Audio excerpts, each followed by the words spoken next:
அன்பிற்கினிய சகோதர சகோதரிகளை நம் அனைவர் மீதும் ஏக இறைவனுடைய அமைதியும் கருணையும் உண்டாகட்டுமாக என்கிற உயரிய பிரார்த்தனைகளோடு இன்றைக்கும் மத்திய கிழக்கு தொடர்பாக பல முக்கியமான செய்திகள் வெளியாகி இருக்கிறது. அந்த செய்திகளுடைய தொகுப்பைத்தான் நம்ம பார்க்க இருக்கிறோம். குறிப்பாக நமக்கு தெரியும், ஒரு 3-4 நாட்களாக நம்முடைய வீடியோக்கள்ல சொல்லி வந்த ஒரு செய்தி தான், அமெரிக்க அதிபர் டொனால்ட் ட்ரம்ப் துருக்கிக்கு நேட்டோ நாடுகளுடைய கூட்டமைப்பு மாநாட்டுக்கு போன நேரத்தில் இஸ்ரேலிடமிருந்து ஈரான் அமெரிக்க அதிபரை தாக்க போகிறது, கொலை செய்ய போகிறது என்று கிடைத்த ஒரு உளவு தகவலை நம்பி அமெரிக்க அதிபர் டொனால்ட் ட்ரம்ப் அவருடைய வளமையான ஏர்ஃபோர்ஸ் 1 விமானத்தில் பயணிக்கிறத தவிர்த்து அமெரிக்காவினுடைய இராணுவ விமானம் ஒன்று ரகசியமாக பயணித்தார். அங்க போறதுக்கு முன்பதாக ஏர்ஃபோர்ஸ் 1க்கு ஏறுற மாதிரி ஏறி அதுக்குள்ள இருந்த கேட்டரிங் பாக்ஸ், சாப்பாட்டை உள்ள கொண்டு வர்ற பாக்ஸுக்குள்ள ஒழிச்சு மீண்டும் அவர் கீழே இறக்கப்பட்டு, பெட்டியோட கீழே இறக்கப்பட்டு அதுல இருந்துதான் இன்னொரு விமானத்துக்கு அவர் ஏறி இருந்தாரு. பின்னாட்கள்ல அவரே 2 நாட்களுக்கு முன்பதாக ஆமா அப்படி நடந்துச்சுதான், எனக்கு பாதுகாப்பு தரப்பு சொன்னதை தானே நான் செய்ய முடியும் அப்படின்னு ஒப்புக்கொண்டாரு. இதுல உள்ள விஷயம் என்னன்னு கேட்டா, எவனவனோ சொல்ற கருத்துக்களை நம்பி அந்த ஆளு சாப்பாட்டு பாக்ஸுக்குள்ள ஒழிக்க வேண்டிய நிலைமை எல்லாம் வந்துருச்சு. ஆனால் பிறகு துருக்கியினுடைய அதிகாரிகள் வெளியிட்ட தகவல் பிரகாரம் இப்படி ஒரு தாக்குதலை நடத்துவதற்கு வாய்ப்பே இல்லை, ஈரான் அதற்கு திட்டமிடவே இல்லை, ஈரானுக்கும் துருக்கிக்கும் இடையில இருக்கக்கூடிய நட்புன்னு ஒன்று இருக்குது, அதே நேரத்தில் துருக்கியினுடைய பாதுகாப்புன்னு ஒன்று இருக்குது, இப்படி பல விவகாரங்களை சொல்லி தனி வீடியோ நம்ம வெளியிட்டிருக்கிறோம். துருக்கி இதுல என்ன ஸ்டாண்டு எடுத்தாங்கன்னு சொல்லி எல்லாம் இப்படி துருக்கி அதை மறுத்துட்டாங்க, இப்படி ஒரு நிலைமை இருக்கவே இல்லை அப்படின்னு சொல்லி. அதே நேரம் இன்றைக்கு வாஷிங்டன் போஸ்ட் வெளியிட்டிருக்கக்கூடிய செய்தி அல் ஜசீரா சுட்டி காட்டி இருக்கிறது. அந்த செய்திகள்ல ட்ரம்பை கொலை செய்கிற எந்த ஒரு திட்டமுமே ஈரானிடத்தில் இருக்கவில்லை. அதே நேரம் இஸ்ரேலுடைய மொசாது உளவு பிரிவு தான் அமெரிக்காவுக்கு இந்த தகவலை கொடுத்தாலும் அந்த நேரமே அமெரிக்காவினுடைய உளவுத்துறை அதிகாரிகள் இதை நம்ப மறுத்ததாகவும், இது நம்மளை திசை திருப்புகிற காரியம் அப்படின்னு சொல்லி அவங்க புரிஞ்சுக்கிட்டதாகவும் அந்த அமைப்பினுடைய அதிகாரிகளே சக அதிகாரிகளுக்கு சொன்னதாகவும் இன்றைக்கு வாஷிங்டன் போஸ்ட் வெளியிட்டிருக்கக்கூடிய செய்திகள்ல நம்ம பார்க்க முடியும். ஏன்னா இஸ்ரேல் அமெரிக்காவை திசை திருப்புறதுக்காகத்தான் இந்த வேலையை பண்றாங்க, எனவே இதுல நம்ம ரொம்ப கவனமாக இருக்கணும்னு சொல்லி அவங்க ஒரு முடிவுக்கு வந்ததாகவும், ஆனாலும் நமக்கு ஒரு கடமை இருக்குது என்கிற அடிப்படையில அமெரிக்க அதிபரை நாங்க பாதுகாக்கிறதுக்குரிய ஏற்பாடுகளை பண்ணினோம் என்கிற செய்திகளையும் தெரிவித்திருக்கிறார்கள்.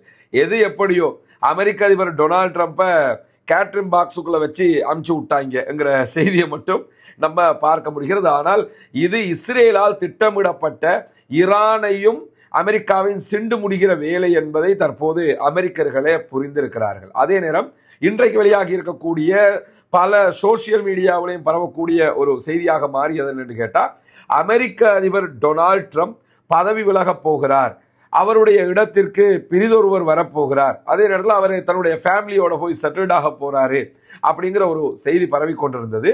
இந்த செய்தி முற்றிலும் பொய்யானது என்பதை நம்ம புரிஞ்சுக்கிறோம்.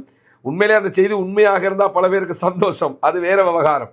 ஏன்னா எல்லா நாடுகளும் ஒரு பைத்தியக்காரத்தனமான செயல்பாடுகளுக்குள்ள சிக்கிக்கிட்டு இருக்கிறோமே என்கிற விதமாக அமெரிக்க அதிபருடைய செயல்பாடுகளை இன்றைக்கு கிரிட்டிசம் செய்யக்கூடிய நிலைமையாக மாறி இருக்குது.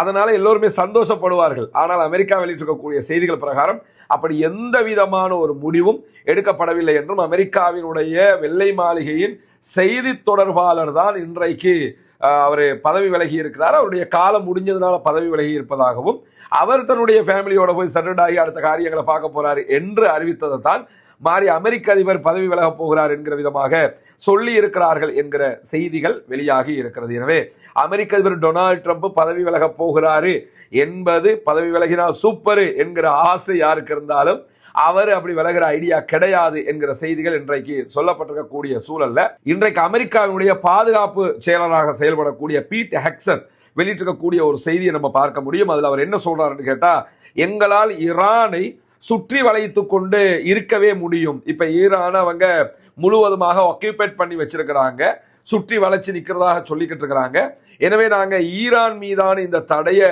தொடர்ந்து செய்ய முடியும் அப்படின்னு சொல்லியிருக்கிறாரு. எப்படிங்க பண்ணுவீங்கன்னு கேட்டதுக்கு, நாங்க கப்பலை மாத்தி மாத்தி ஆக்களை போட்டுக்கிட்டு இருப்போம் அப்படின்னு இருக்கிறாரு. கப்பலை மாத்தி மாத்தி ஆக்களை போட்டாலும் அதுக்கு இருக்கக்கூடிய செலவு, அதனுடைய கஷ்டங்கள், திடீர்னு ஈரான் அடிச்சான்னா அதுக்கு என்ன பண்ண போறீங்கிற கேள்வி எல்லாம் இருக்கிறது. ஆனா அந்த குழந்தை புள்ள பதில் சொல்லுமில்ல, அது மாதிரி நாங்கள் ஆல்ரெடி 19 கப்பல் வச்சிருக்கிறோம், இப்போ 20வது கப்பலை கொண்டு வந்திருக்கிறோம், இதில் 2 கப்பலை வெளியெடுப்போம், இன்னும் புதிய 2 கப்பலை கொண்டு வருவோம், எதை கொண்டு வந்தாலும் செலவு யாருக்குடா, உனக்கும் உன் நாட்டுக்கும் தானே, ஈரானுக்கு இதனால என்ன செலவு வரப்போகிறது, ஓகே இருந்துக்கிட்டு அவன் கிடப்பான், அவனுடைய வேலைகளை பண்ணிக்கிட்டு போவாங்க, அவங்க தரை வழியாக செய்ய வேண்டிய வேலையெல்லாம் செஞ்சுக்கிட்டு தான் இருக்கிறாங்கன்னும் போது அவர்களுக்கு இதுல எந்த நஷ்டமும் கிடையாது. பீட் ஹக்ஸத் இதுவரைக்கும் நாங்கள் எப்படி செஞ்சு வர்றோமோ அது மாதிரி ஈரானுடைய துறைமுகங்கள் மீதான கட்டுப்பாடுகளை தொடர்வோம் அப்படின்னு சொல்லி இருக்கிற அதே நேரத்தில் ஓமானுடைய கடல் எல்லைக்குள்ளாக ரஷ்யாவினுடைய ஒரு எண்ணெய் கப்பல் பாதிப்புக்கு உள்ளாகி இருந்தது என்கிற செய்திகளை 2 நாட்களுக்கு முன்பதாக நம்ம சொல்லி இருந்தோம். இன்றைக்கு வெளியாகி இருக்கக்கூடிய தகவல்கள் பிரகாரம் ரஷ்யாவினுடைய நிழல் இராணுவ படையினுடைய எண்ணெய் ஏற்றுமதி செய்யக்கூடிய கப்பல் இது என்று சொல்லி இன்றைக்கு செய்திகள் வெளியாகி இருக்கிறது. ரஷ்யாவை பொறுத்தவரை ஒன்று புரிஞ்சுக்கிறீங்க, 2 விதமாக அவர்களுடைய செயல்பாடுகளை முன்னெடுக்கிறார்கள். ஒன்று, பப்ளிக்ல அவங்க க்ரூட் ஆயில விற்பனை பண்றது, பிசினஸ்களை பண்றதுங்கிறது ஒன்று இருக்குது. 2வதாக நிழல் இராணுவம் அப்படின்னு ஒன்று வச்சிருக்கிறாங்க. அதுல எல்லா இராணுவத்துக்கு தேவையான எல்லா பயிற்சியும் பெற்றவர்கள், ஆயுதங்களோடு எல்லா விவகாரத்திலும் இராணுவமா தான் இருப்பாங்க. ஆனா அவங்க நிழல் இராணுவமாக செயல்படுவார்கள், நிஜ இராணுவமாக செயல்பட மாட்டார்கள். பார்த்தா கப்பலுக்குள்ள ஏறி பார்த்தா கப்பல் வந்து பிசினஸ் கப்பலாட்டம் இருக்கும், கப்பல்ல க்ரூட் ஆயில ஏற்றிருப்பாங்க, அதுல தான் எல்லாமே இருக்கும். ஆனால் சண்டைன்னு வந்தா சண்டைக்கும் அவங்க தயாரா இருப்பாங்க. அதே நேரத்தில் சர்வதேச அளவில் ரஷ்யாவினுடைய பிசினஸை இல்லீகலாக பிசினஸ் பண்றது இந்த குரூப் தான், அவங்களுக்கு சொந்தமான ஒரு கப்பல் என்றும் அதில் வந்தவங்க அத்தனை பேரும் உயிரோடு இருக்கிறார்கள் என்கிற செய்திகளையும், கப்பலால் தற்போது எண்ணெய் கசிவு ஏற்பட்டிருக்கிறது, அதை தீர்த்து வைக்கிறதுக்கும் எண்ணெய் கசிவை தடுப்பதற்கும் அங்கிருக்கக்கூடியவர்களை காப்பாற்றி அவர்களுக்கான உதவி செய்வதற்கும் தற்போது ஏற்பாடுகள் செய்யப்பட்டிருக்கிறது என்கிற மேலதிக தகவல்கள் வெளியாகி இருக்கிற அதே நேரம் இன்றைக்கு சவுதி அரேபியாவினுடைய ஜீசான் நகரத்தினுடைய பல பகுதிகள் மேலையும் அங்கிருக்கக்கூடிய அரம்கோ நிறுவனத்தினுடைய க்ரூட் ஆயில் ஆலைகள் மீதும் ஆளில்லா விமான தாக்குதல்களை நடத்தி இருக்கிறது ஈரானுடைய ஆதரவு பெற்ற ஹூத்தி படைப்பிரிவு என்கிற செய்திகள் வெளியாகி இருக்கிறது. ஹவுதீஸுக்கும் சவுதி அரேபியாவுக்கும் இடையில தொடர் மோதல் நிலை இருந்து கொண்டே இருக்கிறது. 2 தரப்புமே அடிச்சுக்கிறாங்க. 2 நாட்களுக்கு முன்பதாக கூட சவுதி அரேபியா, சதா, அதே போன்று ஹஜ்ஜா ஆகிய மாகாணங்கள் மேல ஹவுதீஸை இலக்கு வைத்து தாக்குதல்களை நடத்தி இருந்தார்கள். அதற்கு பதிலடியாக நேற்றைய தினம் ஹவுதீஸ் மக்கா, அல் மக்கா என்கிற துறைமுகத்தின் மீது தாக்குதல் நடத்தினாங்க. இந்த துறைமுகம் யமனுக்குள்ள இருக்குது, ஆனா சவுதியினுடைய ஆதரவு பெற்ற படைகளுடைய கண்ட்ரோல்ல இருக்குது. அந்த துறைமுகத்தை மொத்தமாக கைப்பற்றுவதற்காக தொடர்ந்து அதன் மேல ஹவுதீஸ் தாக்குதல்களை நடத்துகிறார். அதே நேரம் இன்றைய நாள் அரம்கோ மேல மீண்டும் தாக்குதல்களை நடத்தி இருக்கிறார்கள் என்கிற செய்திகள் வெளியாகி இருக்கிற அதே நேரத்தில் இன்றைக்கு ஈரானுடைய ஆன்மீக தலைவர் ஆயத்துல்லா முஜ்தபா அலி ஹாமனியினுடைய ஆலோசகராக செயல்படக்கூடிய முகமது மொஹ்பர் வெளியிட்டிருக்கக்கூடிய சில செய்திகள் வெளியாகி இருக்கு. அதுல அவர் என்ன சொல்றாருன்னு கேட்டா, ஹொர்முஸ் ஜலசந்தியில என்ன செய்யணுங்கிற இறுதி எச்சரிக்கையை ஈரானுடைய இராணுவம் கொடுத்து கொண்டே இருக்கிறது. இந்த இறுதி எச்சரிக்கை அமெரிக்காவும் அவர்களை சார்ந்தவர்களும் புரிந்து கொள்ளவில்லை என்று சொன்னால் உலகளாவிய அதிகார இயக்கவியலே தடைப்படும் அப்படின்னு இருக்கிறாரு. உலகளாவிய அதிகார இயக்கவியல் என்று சொன்னா ஒவ்வொரு நாட்டில் ஆட்சி மாற்றங்களே ஏற்படுவதற்கு வாய்ப்பு இருக்கிறது. எங்க நாட்டில் ஆட்சி மாற்றத்தை உண்டாக்க வந்தியல்ல, உங்க நாடுகளில் ஆட்சி மாற்றம் ஏற்படும் பார்த்துக்க என்கிற விதமாக அவருடைய அறிவிப்பு வெளியாகி இருக்கிறது. அதில் அவர் என்ன சொல்றாருன்னு கேட்டா, யுத்தத்தை தீவிரப்படுத்துவதற்கு ஈரானுடைய உச்ச தலைவர் உறுதியாக இருக்கிறார். ஈரானை பொறுத்தவரை சண்டைக்கு தான் ரெடியா இருக்கிறாங்க, சமாதானத்துக்கு ரெடி இல்லை. எனவே ஈரானுடைய ஆன்மீக தலைவர் யுத்தத்தை அதிகரிப்பதற்கு தயாராக இருக்கிறார். சந்தேகத்துக்கு இடமில்லாமல் இந்த யுத்தம் அதிகரிக்கப்பட்டால் உலகளாவிய அதிகார இயக்கவியல் எல்லா நாடுகளுக்குள்ளேயும் ஆட்சி மாற்றம் ஏற்படும். காரணம் என்னன்னு கேட்டா, நாங்க ஹொர்முஸை பிடிச்சு வச்சிருக்கிறோம், அதை ஓப்பன் பண்ணவே மாட்டோம். அடுத்த பக்கமாக ரெட் சீக்குள்ள பாபல் மந்தப் பிளாக் பண்ணப்பட்டிருக்குது. இந்த நிலைகள் இருக்கிற நேரத்தில் கண்டிப்பாக அது ஆட்சியாளர்களை தலைகீழாக புரட்டி போட்டுவிடும்.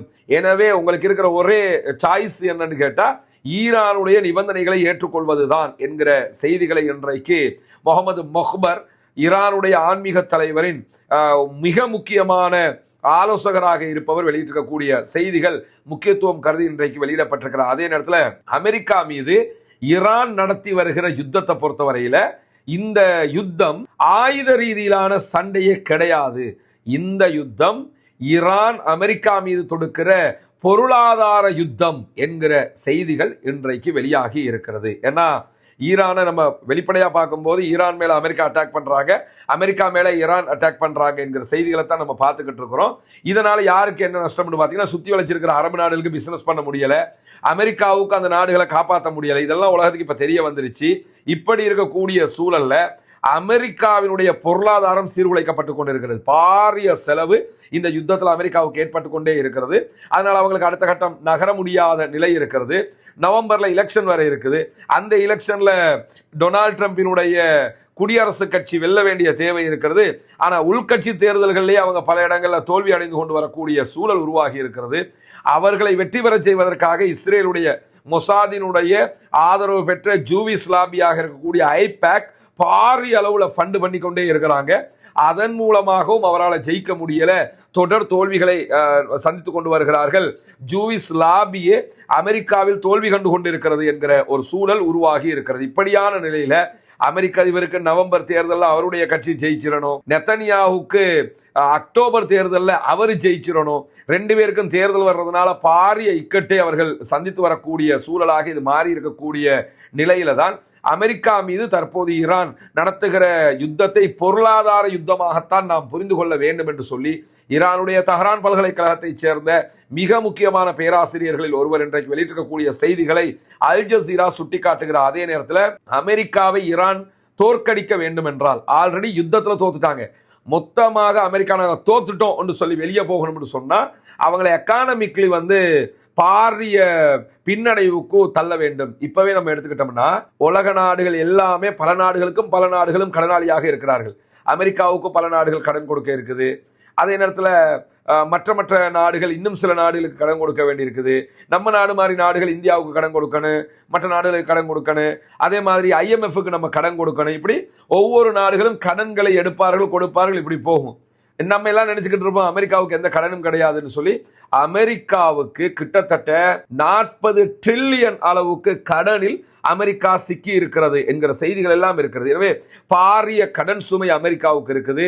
எல்லா நாடுகளும் இப்போ வெளிநாடுகளில் யுத்தம் பண்றோம்னு நமக்கு சாப்பிட முடியாமல் இருக்கிறதா என்கிற கேள்விகள் தற்போது அமெரிக்கர்கள் மத்தியிலேயே உருவாகி இருக்கிறது.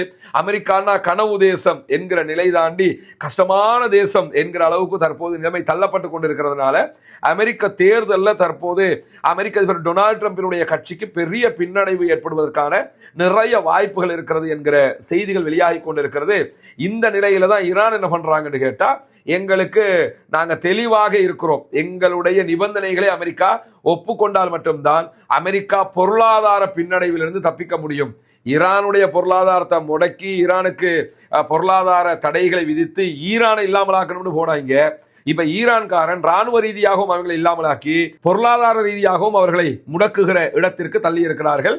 குறிப்பாக ஈரானுடைய முடக்கப்பட்ட சொத்துக்களை அமெரிக்கா விடுவிக்க வேண்டும், லெபனான் மீதான இஸ்ரேலுடைய தாக்குதல்கள் நிறுத்தப்பட வேண்டும், காசாவில் அமைதியை கொண்டு வர வேண்டும், ஈரான் மீதான கடல் முற்றுகையை அமெரிக்கா விட்ரா பண்ண வேண்டும். இதையெல்லாம் ஒப்புக்கொண்டா மட்டும்தான் நாங்க இந்த ஹொர்முஸை திறக்கிறத பத்தி யோசிப்போமே தவிர அது சும்மா திறக்க மாட்டோம். திறக்கும் போது அதுக்கு நீங்க காசு கட்டிட்டு போற விதமாகத்தான் திறப்போம் என்கிற நிபந்தனைகளை ஈரான் தொடர்ந்து முன்வைத்து வருகிறது. எனவே இந்த அமெரிக்க அதிபருடைய நிலை எப்படி இருக்குன்னு கேட்டா, நம்ம ஊர்லாம் சொல்லுவாங்க, மரம் கொத்திட்டு போய் வாழை மரத்தை கொத்திருமான்னு. அது மாதிரி இப்ப எல்லா மரத்தையும் கொத்தினா அதனுடைய சொண்டு அழகு இருக்குல்ல, அதை எடுத்துடலாம். ஆனா வாழை மரத்துக்குள்ள கொத்தி முடிய மாட்டிக்கிறோம். அது மாதிரி இப்ப அங்க வியட்நாம்ல சண்டை, ஈராக்ல சண்டை, ஆப்கானிஸ்தான்ல சண்டை, உள்ள போந்து வெனிசுவேலாவில் அதிபர் நிக்கோலஸ் மதுரோவை தூக்கிக்கிட்டு போனது, இதெல்லாம் செஞ்சாங்க. ஆனா இப்ப அதை எதையுமே பண்ண முடியாம இருக்குது. ஈரானுக்குள்ள போய் மாட்டிக்கிட்டு இருக்கிறாங்க என்கிறத நம்ம புரிந்து கொள்ள முடிகிற அதே நேரத்தில் இன்றைக்கு வெளியாக இருக்கக்கூடிய இன்னும் ஒரு முக்கியமான செய்தி என்னன்னு கேட்டா, அமெரிக்க அதிபர் டொனால்ட் ட்ரம்ப் நிறைய கப்பல்கள் ஹொர்முஸ் ஜலசந்தியை கலந்து போகுது அப்படின்னு சொல்லியிருந்தாரு.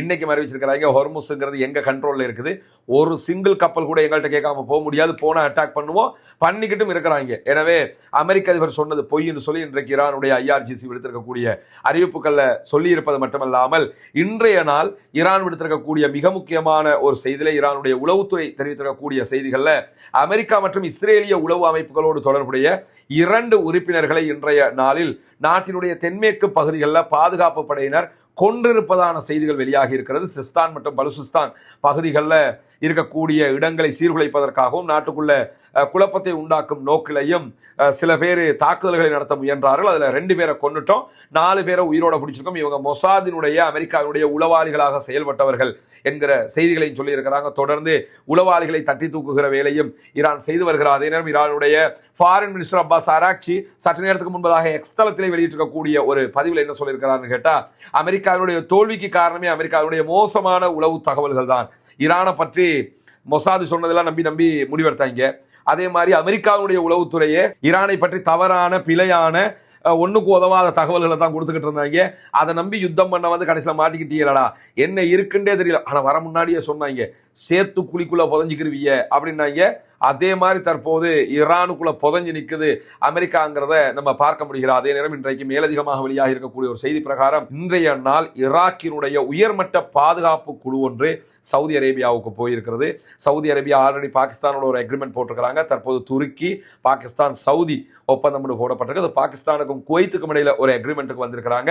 இப்ப அமெரிக்காவை நீ நம்ப முடியாது, நம்மளை நாமளே காப்பாற்றிக்கிறோம்ங்கிற ரீதியில் ஒப்பந்தங்கள் நடக்கும் போதுதான் தற்போது ஈராக்கினுடைய உயர்மட்ட தூதுக்குழு ஒன்றும் சவுதி அரேபியாவுக்கு போயிருக்கிறது. ஈராக்குக்குள்ளே இருக்கக்கூடிய ஈரானுடைய ஆதரவு பெற்ற ஈராக்கினுடைய துணை ராணுவ பிரிவுகள் சவுதி மேல தாக்குதல்கள் நடத்துகிற காரணத்தினாலையும் இந்த பேச்சுவார்த்தைகளை நடத்துவதற்காக அவர்கள் சென்றிருக்கிறார்கள் என்கிற செய்திகள் வெளியாகி இருக்கிறது. கூடிய உண்மை செய்திகளை உடனுக்குடன் உங்களோடு பகிர்ந்து கொள்வதற்கு தயாராக இருக்கிறோம். ஆக்கிரமிப்புகள் ஓய வேண்டும், ஆக்கிரமிப்பாளர்கள் ஓய வேண்டும் என்கிற உயரிய பிரார்த்தனைகளோடு ஆக்கிரமிப்பாளர்களுக்கு எதிராக தொடர்ந்தும் ஜனநாயக ரீதியாக குரல் எழுப்புவோமாக.